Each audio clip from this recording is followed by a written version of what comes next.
En fait, il y avait un matin en arrivant, au tout début, où il fallait apprendre un petit peu comment fonctionne surtout la hiérarchie, on va dire. Et j'étais venue avec une veste de chef, en fait, noire. J'avais juste mis une veste de chef, j'en avais une rose, une noire, une blanche, etc. Et ce jour-là, j'étais arrivée en veste noire.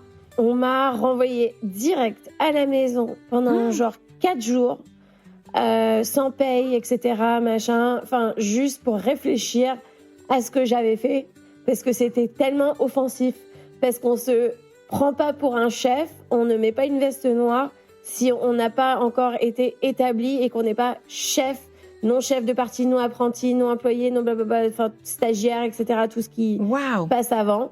Donc, du coup, en fait, il fallait que je revienne en blanc, neutre, sans nom, etc. Enfin, juste... Ah ouais? Ouais.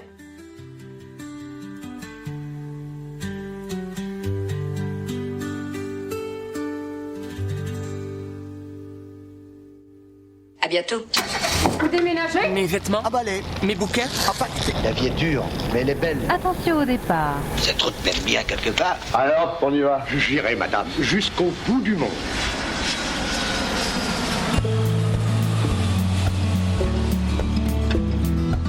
Sénèque a dit « Ce n'est pas parce que les choses sont difficiles que nous n'osons pas, c'est parce que nous n'osons pas qu'elles sont difficiles. » Elle a grandi entre Paris, Miami et New York. Elle a été bercée par les parfums du couscous familial et les souvenirs sucrés d'un pain au chocolat partagé avec sa grand-mère en sortant de l'école.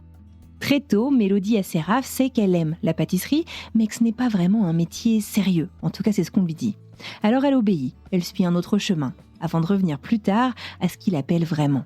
Ce retour n'est pas si simple. Des grandes maisons parisiennes au code rigide, un congélateur comme salle d'épreuve, des nuits sans sommeil entre les cours et les fournées, et puis un jour tout s'arrête. Le corps lâche, la maladie s'installe, mais la passion aussi. Dans cet épisode, Mélodie Asséraf nous raconte comment la pâtisserie l'a sauvée, comment elle a réinventé sa carrière à Brooklyn, à New York, avec Bake It With Mel, et pourquoi malgré tout, elle continue de croire en la précision d'une balance, au pouvoir d'un bon beurre, mais aussi et peut-être surtout à la beauté de faire les choses par soi-même. Vous écoutez French Expat, un podcast de la rédaction de French Morning. Ah oui, et moi c'est Anne-Fleur Andrely. Allez, let's go, direction Brooklyn, New York.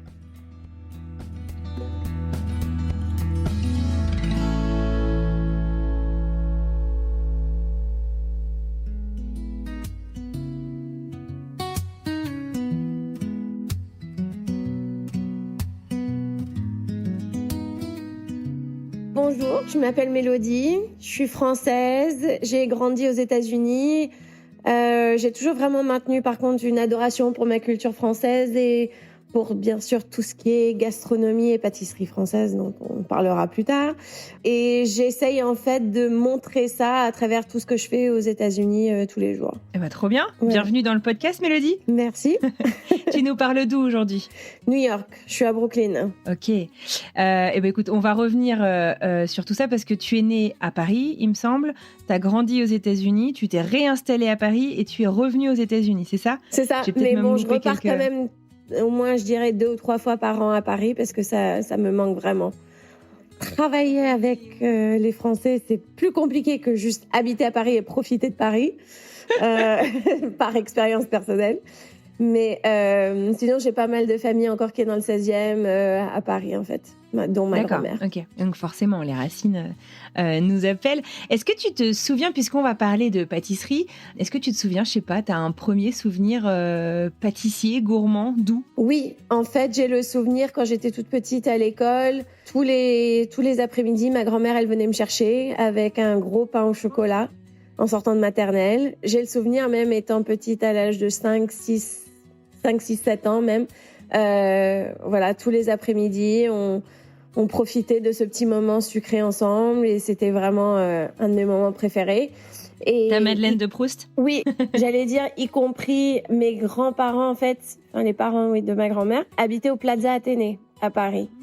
Donc du coup, moi en fait, étant petite, j'étais un peu dans les coulisses du Plaza Athénée. Je profitais des cuisines, on me donnait un petit morceau de pâte comme ça pour tripoter, travailler, ah ouais, la belle vie, des petits gâteaux. Donc c'est vrai que voilà, depuis que j'étais toute petite, j'avais vraiment une adoration pour ce métier. Est-ce qu'il y a des gens dans ta famille qui travaillent justement dans le domaine de la gastronomie ou pas du tout? Non, aucune. mais pas une personne dans la restauration, ni la pâtisserie, ni la gastronomie. Mon grand-père, en fait, qui était au ministre des Finances à l'époque, lui était vraiment dans la gastronomie. Il a aidé pas mal, en fait, de sociétés, même à s'installer à Paris de son époque. Mais à part ça, non, c'est vraiment... Bon, bien sûr, on est aussi juifs séfarades du Maroc, etc. Donc, on a aussi toute une culture autour de la nourriture, ça c'est sûr, depuis que je suis toute petite, même avec le couscous, avec mon autre grand-mère de l'autre côté, etc. Donc, on a toujours partagé cet amour, mais personne n'en a fait son métier. Métier. Et alors, du coup, toi, en grandissant, tu vas nous dire, du coup, c'était, je sais pas à quel moment est-ce que tu es partie t'établir aux États-Unis, mais à quel moment est-ce que tu t'es dit, c'est ça que je veux faire de ma vie? En fait, ça m'est venu malheureusement, et j'y pense tout le temps, très tard. Parce que je savais que je voulais faire ça quand j'avais 10 ans, quand j'avais 15 ans. Mais après, on se dit, c'est pas vraiment un métier, c'est pas possible. Non, allez, faut se concentrer aux études. C'était la pression de l'entourage, de dire que c'était pas vraiment un métier, ou c'était toi, tes idées? Oui, et puis je connaissais pas. Genre, la plupart des grands pâtissiers, par exemple, je sais pas, dont Pierre Hermé, dont Christophe Michalak, dont vraiment ce que j'appelle les maîtres pâtissiers en France, ils ont démarré leur apprentissage à l'âge de 10 ans avec leur grand-père ou leur arrière-grand-père, enfin leur grand-père, etc., en boulangerie de famille, en commençant vraiment à connaître un peu le métier, juste en travaillant même la pâte pour voir comment fonctionne la cuisine, etc. Et moi, je connaissais pas tout ça. Et donc, du coup, j'ai vraiment perdu beaucoup d'années, je dirais, en fait, à ne pas pouvoir commencer ça à l'âge de 14 ans, quoi, même. Ouais. T'as commencé quand, alors? Parce que moi, j'ai commencé ça à l'âge de, 25 ans. Je suis allée en fac d'abord aux États-Unis à Boston. Je suis allée à Northeastern University for Business and Marketing. Et ensuite, quand je suis rentrée, j'avais demandé à mes parents, maintenant, est-ce que je peux aller à l'école de pâtisserie, tu leur demandais l'autorisation, quoi. Je leur avais demandé, ils m'ont dit absolument non. Tu vas aller faire tes études comme tout le monde. C'est hors de question. On va pas travailler en cuisine. Enfin, vraiment... une vision très différente, en fait, sur ce métier, quoi. Ma mère était avocate, mon père était médecin, donc c'est pas du tout dans leur filiale, on va dire. Ça les effrayait peut-être aussi, en fait. Comme tu dis, toi, tu connaissais pas ce domaine, et eux, en fait, de se dire, c'est beaucoup de travail pour y arriver. C'est $50,000 ici pour faire une école de pâtisserie, etc. Il faut vraiment en être sûr aussi que c'est ça qu'on veut faire. Enfin, voilà. Donc, après, le coût des études aux États-Unis en général est très cher. C'est pas que la pâtisserie. Non, c'est sûr. Ça, c'est sûr. Et alors, si on revient un tout petit peu en arrière, tu me disais donc que tu as grandi aux États-Unis. À quel moment, tu avais quel âge quand vous êtes parti aux US? 6-7 ans. D'accord. Et vous êtes installé où? À Miami. Ok. Et t'en gardes quoi comme souvenir? Vous êtes resté combien de temps là-bas? Jusqu'à 14 ans, à peu près. Jusqu'à high school, en fait. Quand on a démarré le lycée, on était à New York. On a déménagé, je dirais, l'année d'avant. D'accord. Donc, en fait, t'as fait Paris, Miami, New York, puis t'es partie faire tes études à Boston. En fait, t'es pas rentrée en France entre-temps. J'ai fait le lycée. Non, entre-temps, je suis pas repartie en France pour vivre là-bas. Je vivais à New York. J'ai fait le lycée ici. Ensuite, je suis partie à Boston pour faire mes études. Et ensuite, quand je suis revenue, j'ai travaillé dans un hôtel en cuisine pour apprendre un peu la pâtisserie à New York quand je suis rentrée d'avoir fini mes études à Boston, et pour être sûre que je voulais vraiment faire ça avant d'aller encore démarrer des études de pâtisserie cette fois-ci. Et en fait, je suis tombée très bien parce que le chef pâtissier, malheureusement, il s'est cassé la main ou fracturé la main, etc. genre quelques semaines après que je sois arrivée. Et du coup, j'ai dû vraiment apprendre tout très vite. Ouais. Du besoin, en fait. Et du coup, je travaillais non-stop. J'adorais ça. Et puis ensuite, j'ai démarré l'école de pâtisserie au French Culinary Institute à New York. Et puis, c'est là vraiment que je commençais à tomber amoureuse de ce métier, on va dire. Parce que pendant que j'étais à l'école, je suis allée chez François Paillard, où je travaillais chez lui la nuit. Et j'allais à l'école la journée. Enfin, je dormais 4 heures. Jamais. Jamais. Ouais, c'était vraiment une période que j'ai beaucoup appréciée, parce que c'est vrai que c'est lui qui m'a appris et qui m'a montré énormément de choses.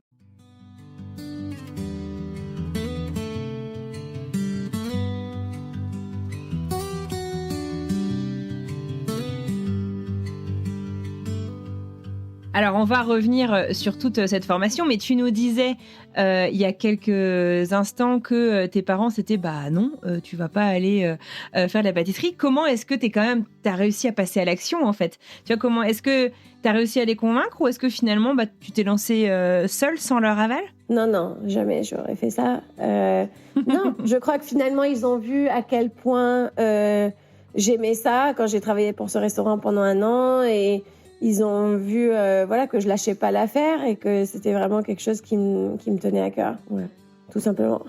Est-ce que justement tu régalais la famille? Enfin, comment est-ce que tu vivais ta passion en fait avant de partir à l'école? Comment est-ce que ta passion se déclinait au quotidien? En fait, j'ai juste toujours, comme j'ai envie de dire, pas mal de gens de mon âge qui habitent en France ou même, oui, je dirais plutôt les Françaises, qui aiment la bonne nourriture, qui aiment savoir faire les bons plats, qui aiment savoir faire un bon gâteau au yaourt, pas les bases, on va dire. Ouais. C'est juste que je faisais ça et je régalais tout le monde sans arrêt, et puis ça se tournait vers moi pour faire les gâteaux, pour à chaque fois qu'il y avait un événement dans la famille, c'est moi qui ramenais la pièce montée. D'accord. Ah ouais, tu faisais carrément ça. Ok. C'était gros boulot. C'est quoi ta spécialité? C'était quoi ta spécialité peut-être à l'époque? Peut-être que ça a changé. En fait, ma spécialité a toujours été de prendre la technique de la pâtisserie française et de la moderniser un petit peu avec le style américain. Et de combiner vraiment les deux. Donc, quand j'étais à Paris et que j'avais ma pâtisserie, pendant plusieurs années, je faisais en fait des desserts, on va dire, français avec un American touch. Donc les macarons, mes barbes à papa pour combiner un petit peu ça. J'ai amené le gâteau arc-en-ciel à Paris avec toutes ces couleurs qui n'existaient pas, que j'ai fait sur Top Chef là-bas. Enfin, plusieurs choses comme ça. J'avais commencé un kit, un mix pour faire des cookies en bouteille de lait. Des trucs un petit peu comme ça qui combinaient, si tu veux, mon amour pour la pâtisserie française, mais avec un petit clin d'œil sympa américain, quoi. Et c'est comme ça, en fait, que tu l'as vu au quotidien. Tu as grandi aux États-Unis et tu t'es formé, du coup, à tout ça. Alors, revenons-en, du coup, donc, à cette formation que tu as faite à New York, au French Culinary Institute. Ça dure combien de temps? Tu le disais, c'est un rythme de ma boule. Oui, c'est 1 an. C'est super intense. C'est un diplôme de grande pâtisserie française, donc on touche à tout ce qui est chocolaterie, sucrerie, confiserie, pâtisserie, boulangerie. Donc on fait vraiment le tour complet, quoi, de l'Opéra au Kouglof, au Paris-Brest, aux pièces montées. Classiques. J'avais fait une pièce montée en sucre du Louvre, en fait, à l'époque, avec des lumières à l'intérieur. Des choses très sympas quand même. Ouais, d'accord. Il faudrait que tu nous montres des photos. Ça fait rêver. Et qu'est-ce que tu retiens du coup de ces expériences? Parce que tu vas, donc tu le disais, ensuite aller bosser en hôtel. Tu vas bosser avec François Paillard. Et c'est suite à ça en fait que tu vas partir en France. Il n'y a pas une histoire de Pierre Hermé aussi dans l'histoire? C'est Paillard qui m'a envoyé chez Pierre. En France? En France, ouais. Alors raconte-nous un peu l'histoire. En fait, Paillard... Ce qui était assez exceptionnel, c'est que c'était à l'époque, en fait, il avait ses FPB à New York. Donc, il avait toutes les François Paillard Bakery, où il faisait tout ce qui était croissant, viennoiserie, un peu genre Kaiser, comme ça, les sandwichs un peu gourmets, etc. Donc, bien sûr, tout devait être prêt pour 7 heures du matin en boutique. J'ai appris énormément de choses en gestion de passer les commandes, de ce que fait le chef par rapport au sous-chef, par rapport à l'apprenti, par rapport, etc. Enfin, j'ai monté vraiment les échelons. J'ai pu travailler dans sa chocolaterie aussi qu'il avait à l'époque. Donc vraiment, j'ai une adoration pour la chocolaterie et la confiserie. C'est vraiment mon petit, je peux dire un péché mignon. Ça se comprend. Voilà. Et du coup, je crois que c'était après 1 an, quand j'avais terminé l'école, je dis que je voulais repartir enfin en France et travailler vraiment sous les maîtres de la pâtisserie, quoi. Tu voulais progresser encore en expérience avec... Exactement. D'accord. Parce que je savais que je voulais pas travailler en restauration, je savais que je voulais pas travailler en tant que chef pâtissière pour un hôtel ou pour un restaurant, parce que je l'avais fait, c'est énormément de travail, j'en pouvais plus.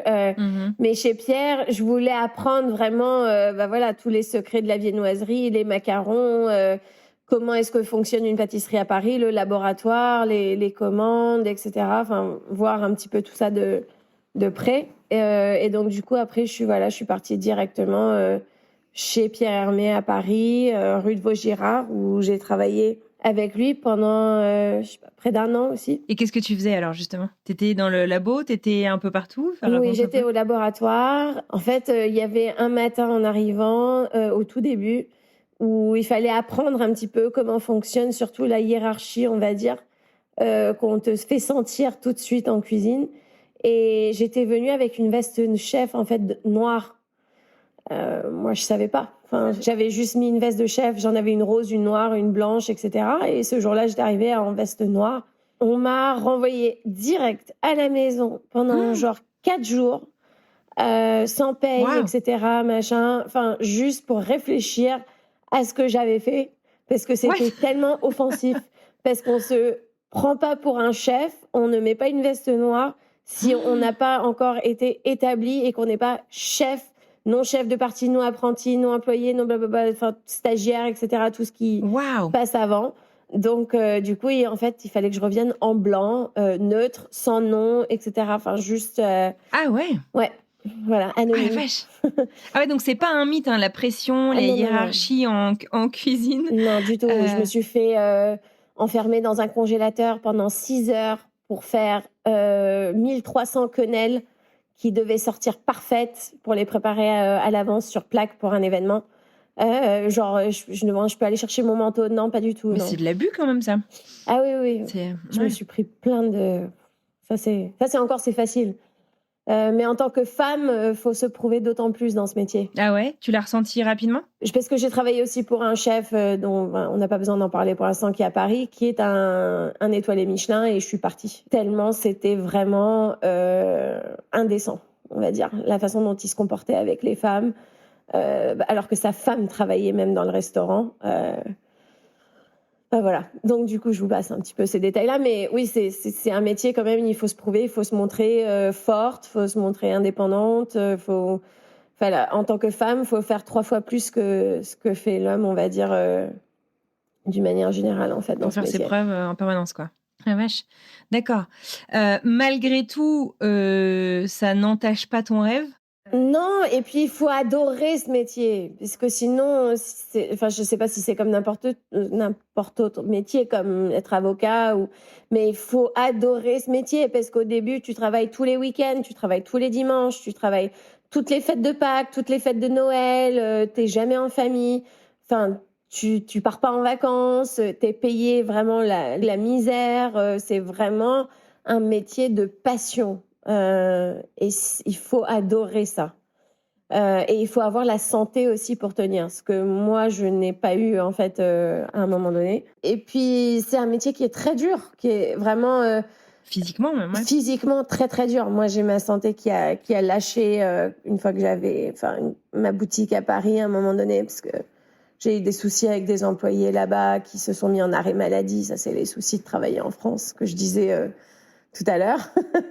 C'est pas structuré pour l'entrepreneuriat, je dirais. Ce pays est vraiment pas structuré pour ça. Enfin, à l'époque, il ne l'était pas. Parle-nous peut-être avant de parler de pourquoi t'es partie de ta pâtisserie, c'était une boulangerie ou une pâtisserie? Enfin, c'est une boutique. Les sucreries de Mélodie. Ouais. Comment est-ce que t'en es venue justement à te lancer, à créer ce concept?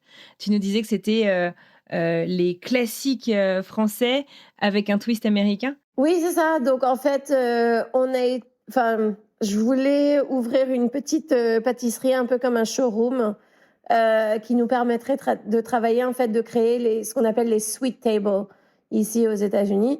Ce qui n'existait pas encore à l'époque à Paris. C'était des tables, pas que avec des desserts, mais où tout était assorti. Donc, par exemple, Sephora lançait une nouvelle palette de maquillage, etc., dans les bleus, dans les turquoises, etc. Donc, tous les desserts de la table, en fait, étaient matchés à ces couleurs turquoises, du cake pop au cupcake, au cookie, avec les pépites, etc. C'était vraiment tout un truc super magique, très, très beau, qu'on faisait pour plein de marques, genre Chanel, Le Boutin, Body Shop, Benefit, Sephora. Enfin, on a travaillé avec pas mal de marques comme ça.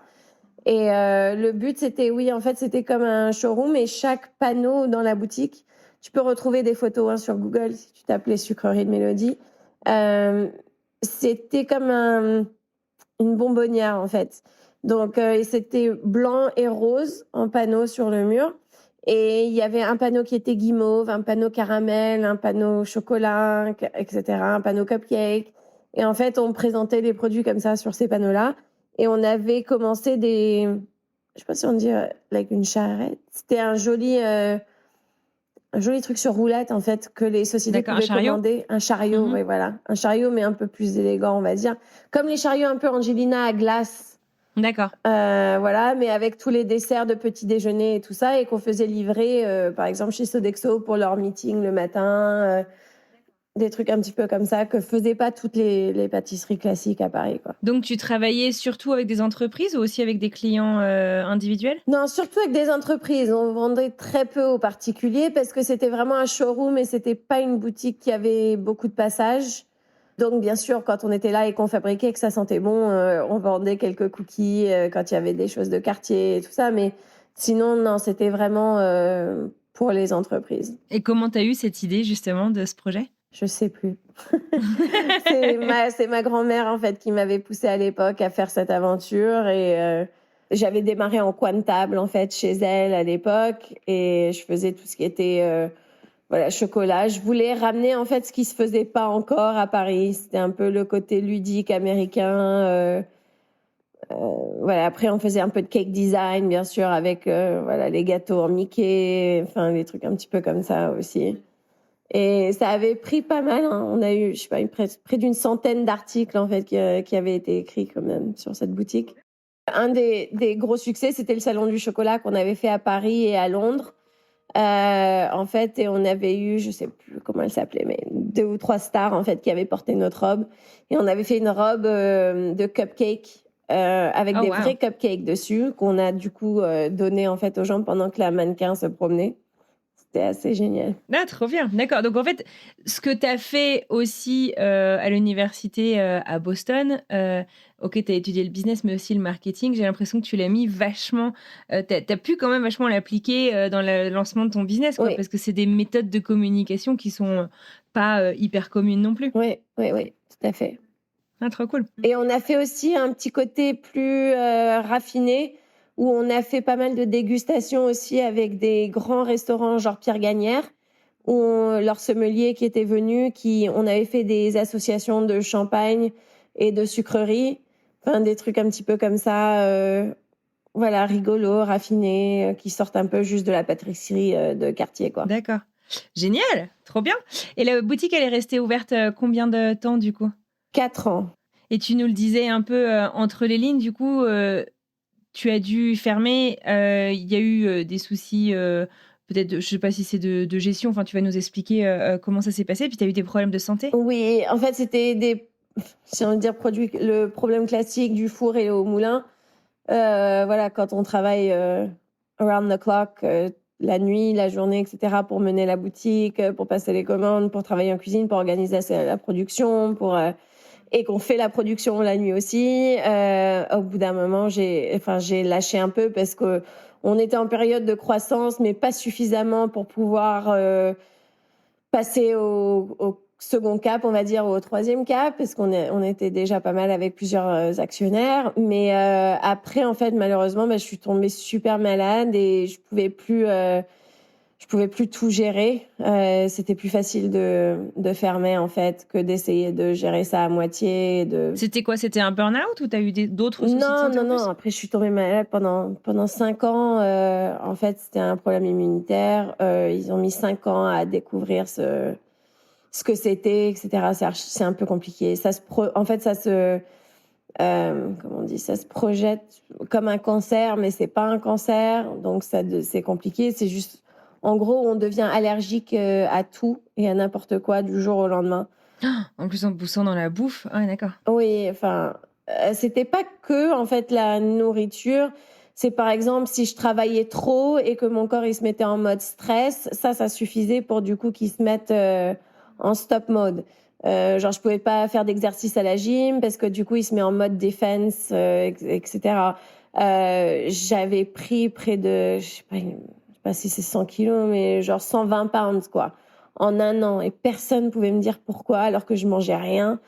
et que j'avais mal partout. Enfin, ça s'appelle la mastocytose en fait, et ça se présente pas mal chez les femmes.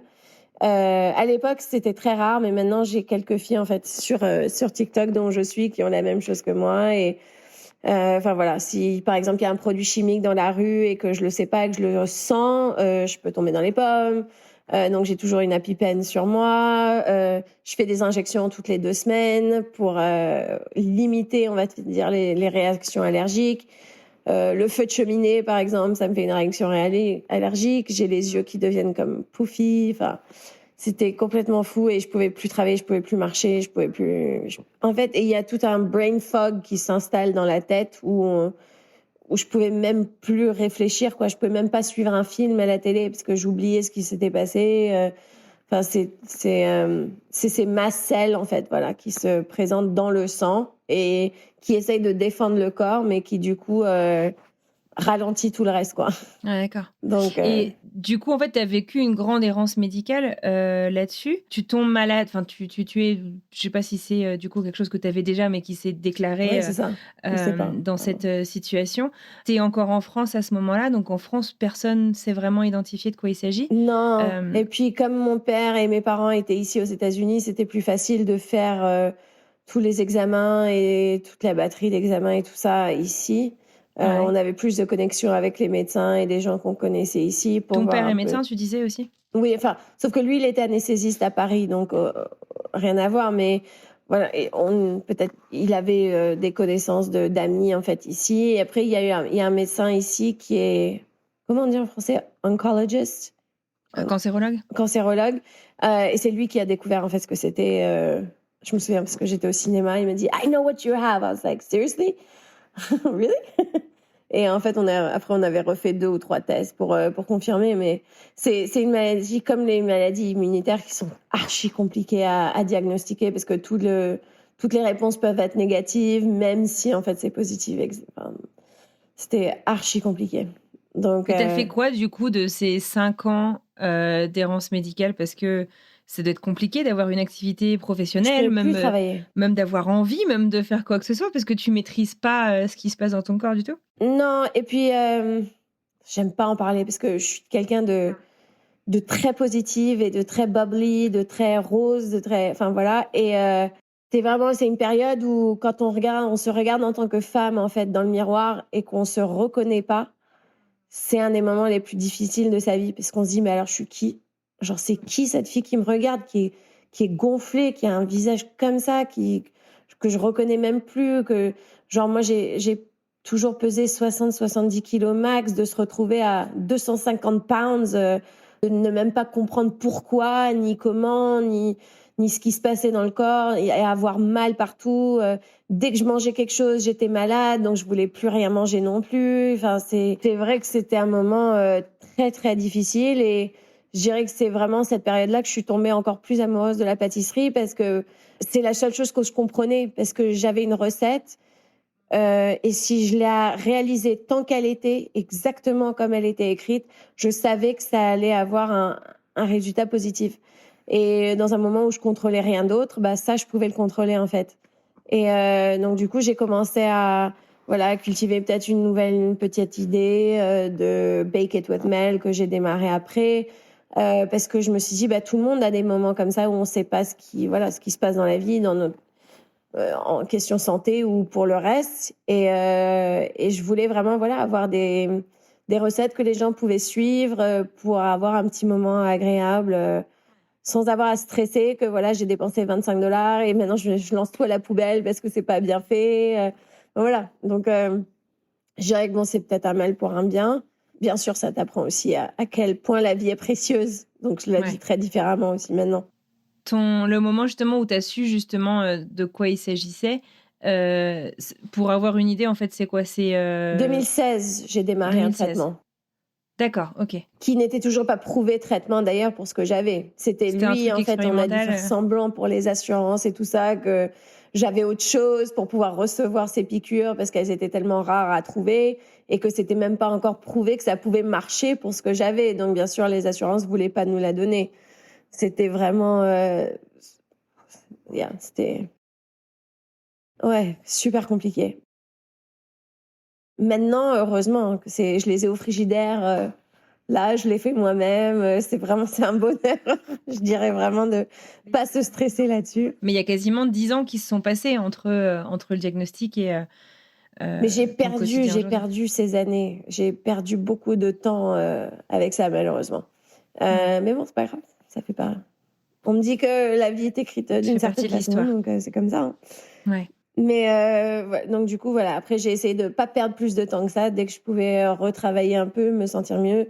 Heureusement que j'avais eu de la chance d'avoir mes parents là avec moi qui pouvaient m'aider. Parce que c'est vrai que c'était une période compliquée. Et voilà, après, je me suis retournée encore vers la pâtisserie. En sortant de tout ça, j'avais plus la santé pour travailler dans un restaurant. J'avais plus la santé pour être chef pâtissière d'une boutique, H24, etc. Je savais que je voulais un truc qui était aussi à moi.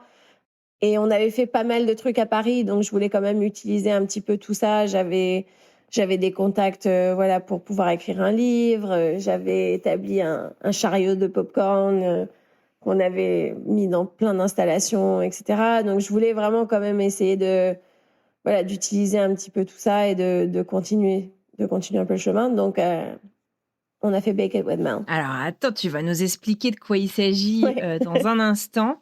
Mais avant, parce qu'on fait une transition entre pâtisserie française et pâtisserie américaine, je te propose une petite pause de Fire Questions. Et puis, je vous demandais maintenant de bien vouloir répondre aux questions qui vont vous être posées. Oui, avec plaisir. Question pour un champion. À toi de jouer, Jeannot.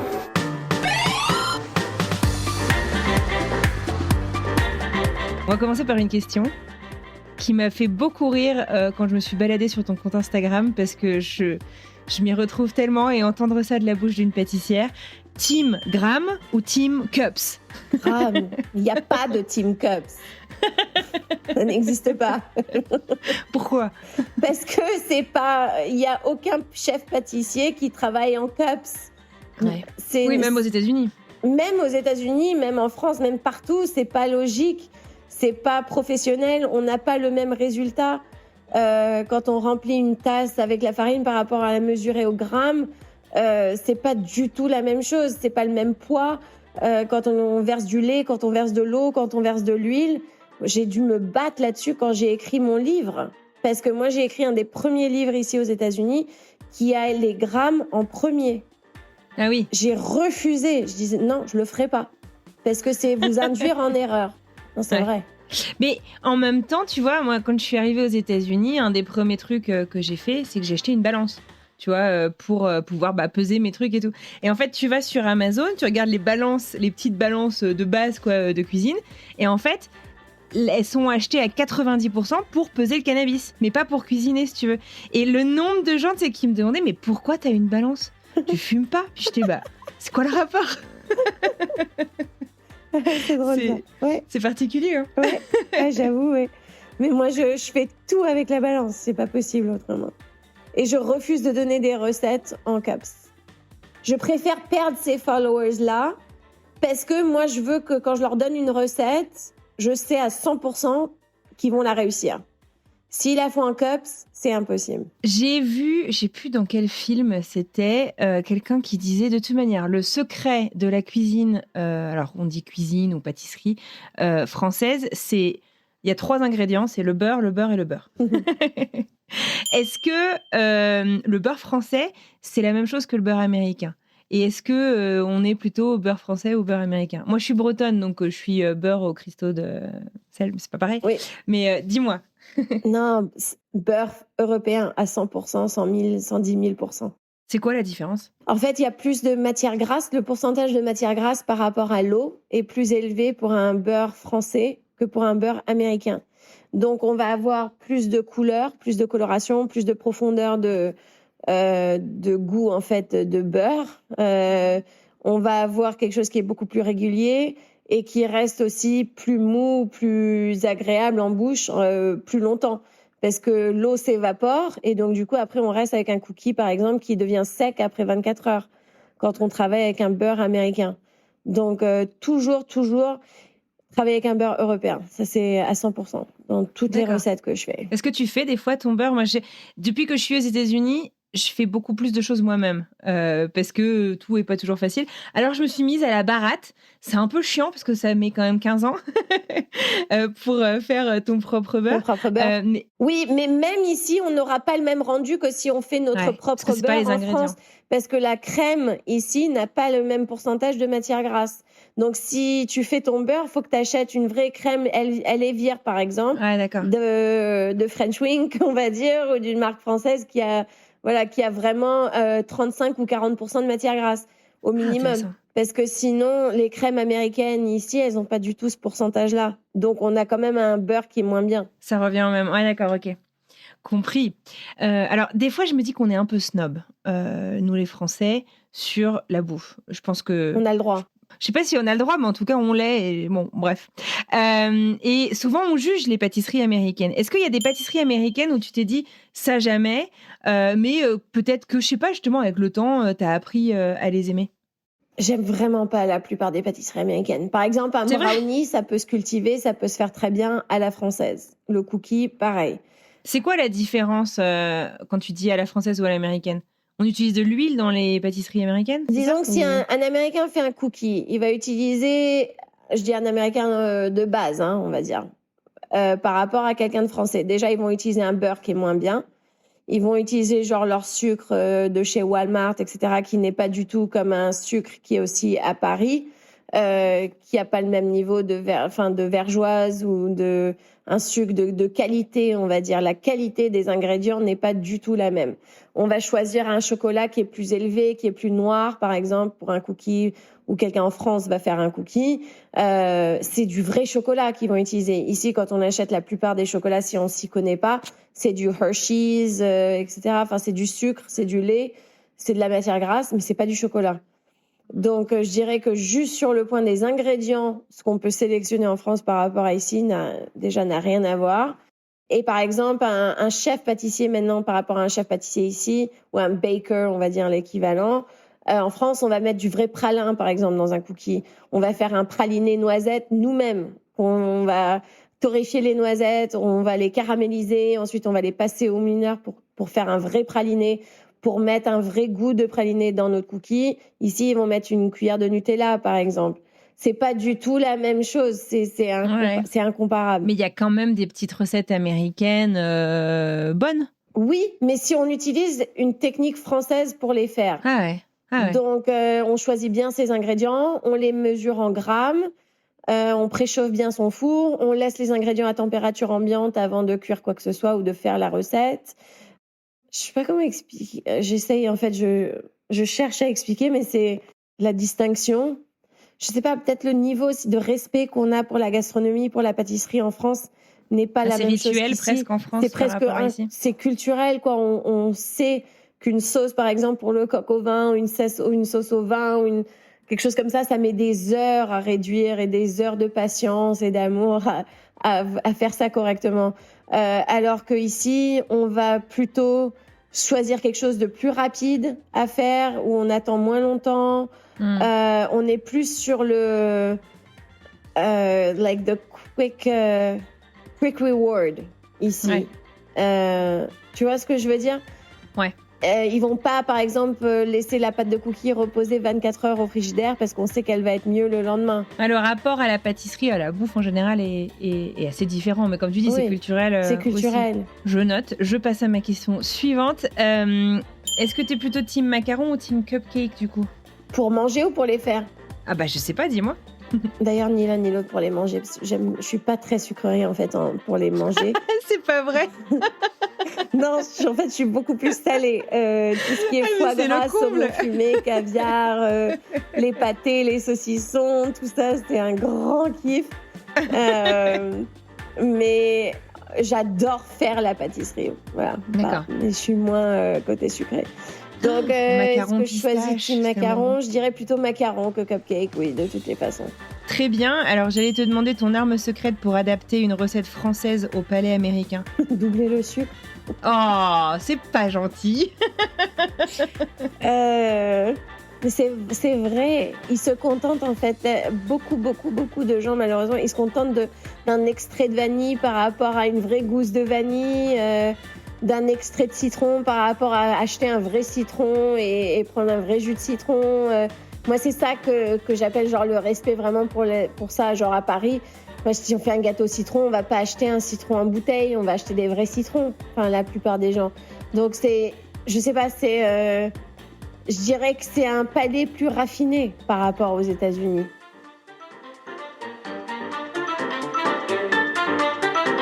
Bravo, c'est gagné! Bien joué, les gars.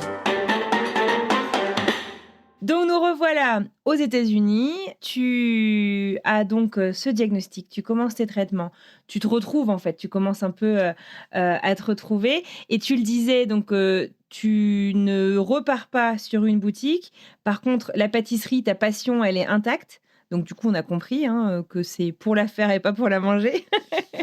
Ce qui est quand même un comble. Et tu as envie d'avoir un truc à toi.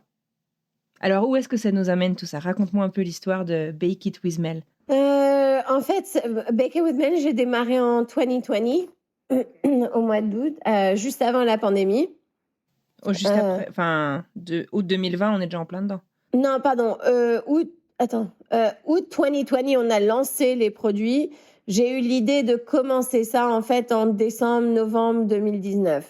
D'accord. Où je commençais à travailler un peu sur les trademarks, etc. Voilà. Et je savais que je voulais pas de boutique, mais que je voulais faire des kits et des mix qui avaient tous les ingrédients et tous les ustensiles en fait de cuisine pour faciliter la préparation des recettes. Ok. Et ton objectif, c'était quoi du coup? C'était d'amener la pâtisserie aux gens et de pouvoir faire livrer ça foyer. Dans tous les États-Unis. Ouais. Pour pas être et la limité. Pâtisserie française ou américaine ou les deux? La pâtisserie française, mais en utilisant ce que j'appelle la vraie technique de savoir reconnaître une recette, si c'est cream butter, si c'est liquid fat, etc. Savoir identifier une recette pour savoir comment la faire. Et donc, du coup, je voulais utiliser la technique française et des recettes un petit peu américaines qui étaient trendy on social media. D'accord. Donc, voilà. Donc, les fameux réels qu'on voit où tout le monde fait la même recette, tu veux accompagner ces gens-là, ceux qui ont envie de tenter ces recettes, avec des kits. D'accord. Et tes kits, du coup, ils comprennent quoi? Donc, tu faisais les ustensiles? Oui, en fait, c'est un sac à dos secs qui comprend, par exemple, on a un kit pour faire mes cookies, qui sont vachement bons d'ailleurs. Donc quand même, t'en manges quand même un peu. Ils sont très bons, ceux-là. C'est vrai, j'avoue. J'ai une passion quand même pour la glace. Ça, je vais avouer. La glace, j'adore une vraie glace. J'adore ça. J'adore faire la glace aussi. Oui, en fait, c'est un sac à dos qui comprend tous les ustensiles. Par exemple, pour la recette de cookies, on a une boîte à cookies pour mettre les cookies dedans quand on a fini. On a du papier sulfurisé pour faire cuire les cookies. On a la fiche technique. On peut scanner la fiche technique pour voir une vidéo avec moi pour si on a des questions, etc. Regarder la vidéo.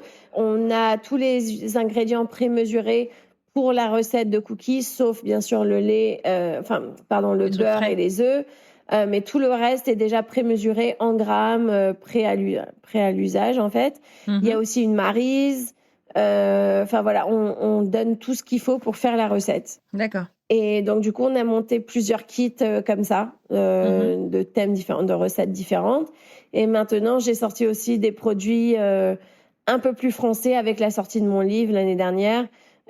Qui sont comme les mix en boîte, on va dire, genre de cake mix ou pancake mix, comme ça standard, mais pour faire les soufflés au chocolat, les madeleines et les crêpes. D'accord, ok. Et on a le bakeware qui va avec, bien sûr, assorti, genre la plaque de cuisson pour les madeleines, la poêle pour les crêpes et les ramequins pour les soufflés au chocolat.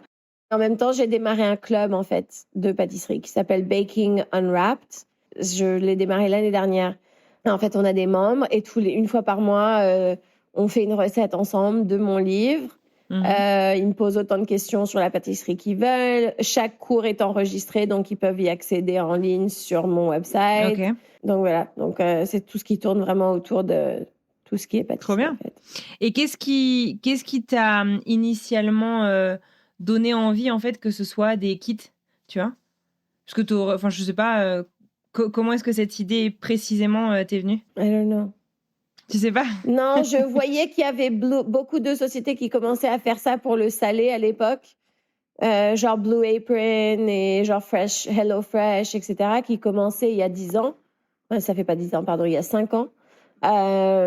Et il y en a toujours pas d'ailleurs, qui font ça pour les desserts. Donc D'accord. je me suis dit pourquoi pas. Trop bien, super.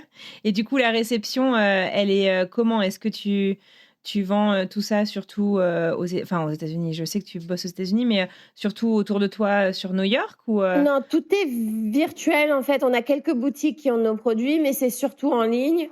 Et après, ce que j'ai démarré, c'est une activité secondaire. C'est surtout pour, je dirais, à cause de Covid, ou grâce à Covid plutôt, qu'on a démarré ça. C'est les cours virtuels. Donc, par exemple, des sociétés qui ont des employés, chacun reçoit un kit à la maison et on se met tous sur Zoom pour faire les cookies ou etc., pour faire un virtual event. Donc ça, D'accord. on en fait beaucoup. Du en team fait, avec building, nos des kits. trucs comme ça. Exactement. Comment s'est passée ta transition de la scène pâtissière parisienne à celle des États-Unis? Je vois pas trop bien. Comment ça? Je sais pas, c'est pas. Tu nous as dit en termes d'ingrédients, etc., que c'est pas le même monde. Enfin, c'est pas les mêmes choses, mais l'industrie, la filière, pardon, gastronomique entre la France et les États-Unis, tu rentres un peu d'un monde vers un autre, même si tu le connais pour y avoir vécu. mais Oui, pas c'est juste forcément que pour je avoir travaillé. reste en fait accrochée aux deux. Donc pour moi, ça a moins changé parce que je continue à ramener ma vanille préférée de Paris. C'est vrai. Oui, je continue à aller à Paris 2 ou 3 fois par an, enfin, pour rester un petit peu dans ce monde-là, quoi. Donc, je dirais que j'ai adapté mes recettes, etc., oui, aux ingrédients qu'on peut trouver ici, mais si on connaît ces ingrédients, on peut les trouver. C'est pas ça le problème. Bon, maintenant, je sais pas combien ils vont coûter, mais jusqu'à présent, c'était possible. Donc après, on verra bien. Mais Et tu me disais tout à l'heure que tu as fait une pièce du Louvre pour Top Chef? non, pour Top Chef France, j'ai fait le Rainbow Cake. En fait, on a eu pas mal de presse sur la boutique. Donc, on a fait genre 100% mag, on faisait M6, on a fait Do It in Paris, etc., qui était un gros blog à l'époque. Enfin, je sais pas, ils nous ont trouvés comme ça et ils ont vu en fait que je faisais un peu la pâtisserie américaine et ils voulaient en fait que je vienne sur le plateau de Top Chef pour apprendre en fait aux gens là-bas à faire le rainbow cake qu'ils connaissaient Excellent. pas, avec toutes les D'accord. couleurs à l'intérieur et les bonbons qui sortent là quand on Ouais. coupe dedans. Trop bien. Et ça s'est passé comment? Très bien. Très bien. Mhm. Facile. Oui. Ouais, quand on me parle de Chopped, par exemple, ici, on me dit, ah, c'était tellement difficile, etc., le concours de Chopped. Non. Enfin, c'est pas pour brag ou pour que je dis ça. C'est parce qu'en fait, avec l'entraînement que j'ai eu avec ces chefs qui étaient tellement durs, Chopped, en fait, c'était plus ou moins facile, on va dire, après avoir T'as été bien préparée. passé par là, voilà. Ça m'a préparé pour ça, quoi. Ouais. Eh ben super, écoute, bravo pour tout ton parcours. Aujourd'hui, tu continues à transmettre ta passion, du coup, avec tes kits, avec ce club de cuisine, avec ton livre. Tu es aussi active sur les réseaux sociaux, où je te disais cette vidéo qui m'a bien fait rire sur les grammes versus les cups. À quoi ressemble ton quotidien maintenant, aujourd'hui, du coup? À travailler avec mon chien qui s'appelle Caviar, qui est toujours là à côté de moi. Maintenant que je suis à Brooklyn, je suis contente parce que j'étais en Caroline du Nord en fait pendant 2 ou 3 ans pendant Covid, donc je suis contente de me retrouver ici à Brooklyn. En terre inconnue? Oui, et aussi une petite. Je suis contente aussi de comment se déroule l'histoire avec mon copain parce que je l'ai rencontré quand je suis arrivée à New York et que j'avais 14 ans et que maintenant génial. on a 38 ans. Donc, ça Trop bien. aussi, Il t'a c'est- suivi en France entre-temps ou? Non, on s'est retrouvés après, mais on s'est jamais vraiment quittés. Donc maintenant d'être ici, je voudrais en profiter de faire plus de démos, de profiter de New York en fait et d'être plus près en fait, mais un peu de gastronomie parce que je dirais que c'est pas comme la Caroline du Nord ou genre l'Amérique profonde, c'est quand même New York. Et ici, si on est bien placé pour avoir toutes les pâtisseries françaises et tout ça, on est quand même pas trop mal placé. Donc voilà, j'en profite du coup pendant que je suis ici. Je travaille avec pas mal de marques. J'aimerais travailler sur un 2e livre, donc ça c'est Ok. C'est my quoi le goal. concept que tu as en tête? Je voudrais faire en fait un livre sur l'apéro, l'apéritif dînatoire en fait, pour faire des apéritifs sympas, salés et sucrés, tout ce qui est petit canapé, etc. Mais il y a un peu plus de autre chose derrière. Ah, Yeah. très bien. Écoute, on suivra ça. Et tu me disais, pour terminer, que tu rentres en France encore quelques fois par an. C'est quoi ton lien, du coup, avec la France? On voit que tu la recrées au quotidien sur les palais américains. Mais je sais pas, est-ce que tu t'imagines rentrer un jour en France? Te réétablir en France? Non. Est-ce que tu te sens bien là où Non, mais t'es? j'aimerais pouvoir avoir l'occasion de travailler avec, je sais pas, pour une émission à la télé ou de travailler avec Larousse. Moi, mon but vraiment final, c'est d'être à la télé. Ouais. Moi, it's my calling. C'est ça que C'est vrai. que je devrais Mais faire avec la quand pâtisserie. je suis avec les gens, quand on, peu importe, de voyager pour faire des démos pour une série à la télé en France, ensuite pour le faire ici. Peu importe, je voudrais vraiment être à la télé. D'accord. Et d'apprendre aux gens. Française. Si tu dis oui de la tête, on n'entend pas dans le podcast. Pardon? Si tu dis juste oui de la tête, on n'entend pas dans le podcast. Oui, aux États-Unis, pas en France. Mais bon, si j'ai l'occasion de le faire en France aussi, pourquoi pas? Mais mon but, c'est de le faire ici aux États-Unis. Eh ben écoute, c'est tout ce qu'on te souhaite, du coup. Super. On suivra tout ça avec attention. Je te le disais, la question rituelle de fin d'épisode, c'est si tu pouvais remonter le temps, pas forcément pour changer le cours des événements, mais et que tu pouvais, je sais pas, te chuchoter un petit truc au creux de l'oreille. Ça peut être un conseil, un truc d'ailleurs qu'on t'a peut-être dit et qui t'a aidé. Tu reviendrais à quel moment et tu te dirais quoi? Je repartirai au moment de quand j'ai démarré l'école de pâtisserie et je me lancerai sur les réseaux sociaux beaucoup plus tôt. Ah ouais? Tu t'es lancé quand? 2021 à peu près, Okay. 2021. Après le Covid. Ok. Je le faisais avant, mais pas en tant que métier, on va dire, pas strictement. Et maintenant, ça c'est un truc, on n'en a pas vraiment parlé, mais qui me déplaît énormément de nos jours.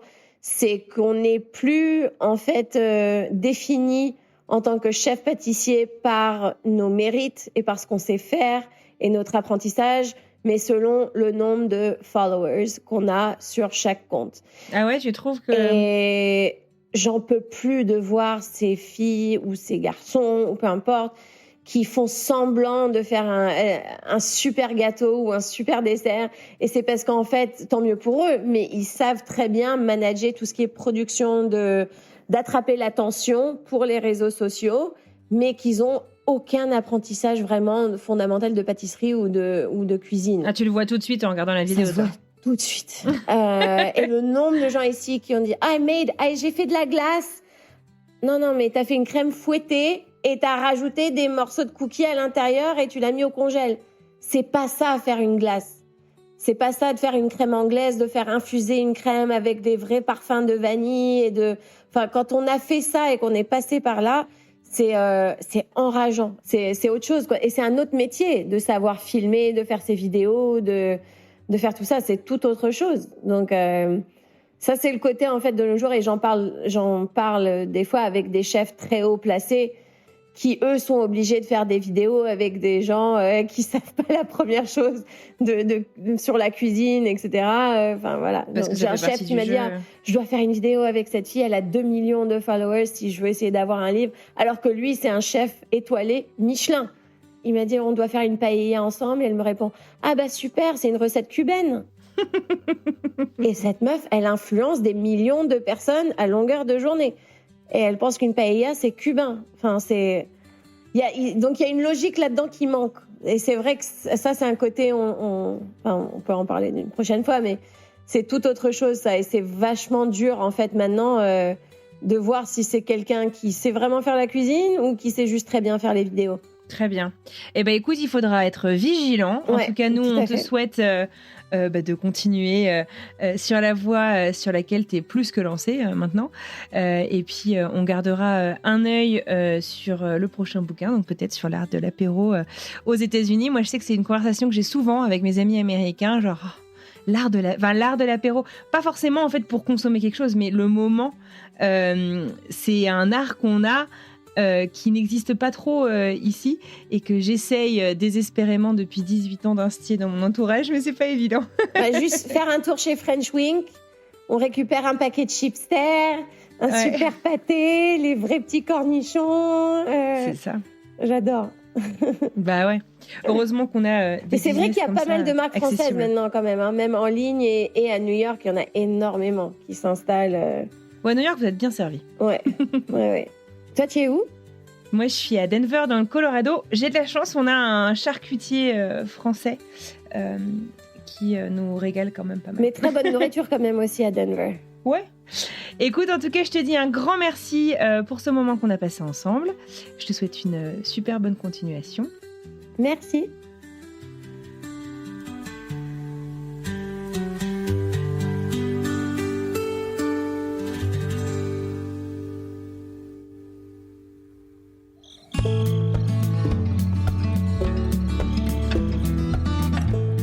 Et voilà, c'est terminé pour aujourd'hui. J'adresse un immense merci à Mélodie pour ce chouette moment qu'on a passé ensemble. Et puis je vous dis un grand merci à vous aussi de nous avoir écoutés jusqu'au bout. Si cet épisode vous a plu et que vous avez envie de vous tester à la cuisine, à la pâtisserie, eh bien sachez que Mélodie s'associe à French Expat pour faire gagner un exemplaire de son livre. Rendez-vous sur Instagram @FrenchExpat le podcast pour en savoir plus. Et puis, si vous avez envie de partager cet épisode autour de vous, j'ai envie de dire grand bien vous fasse. Allez-y, ça compte énormément. Merci d'avance. La semaine prochaine, on s'intéresse à un nouveau sujet. Je vous laisse découvrir un petit extrait.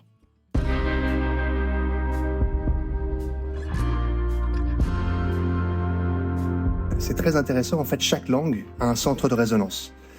Donc, par exemple, les Russes, the Russians are going to be in the back of the throat.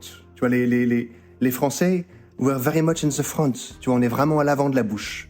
The Brits are even more in front. Les Américains, ce qui fait qu'eux, ils ont une voix très résonante. Tu sais, vraiment, quand on va dans un restaurant, on les entend parler. Bon, après, ils ont aussi pas les mêmes codes, hein. Mais ce qui fait ça, c'est que vraiment, leur centre de résonance est au milieu de la bouche. Donc, tu vois, c'est un peu comme si t'étais, tu vois, dans une grande salle et que tu te mettais en plein centre. Et en fait, si tu te mets en plein centre, ta voix, en fait, toute ta voix va aller taper contre les murs, contre le plafond, contre le sol. Tu vas être parfaitement au centre de la caisse de résonance. Et donc, c'est ce qui fait que les Américains ont une voix très résonante. Et du coup, juste en tant que Français, par exemple, hein, en reculer ce centre de résonance de l'avant de la bouche au milieu de la bouche, on rentre vraiment dans le placement de voix de l'accent américain. Exactement.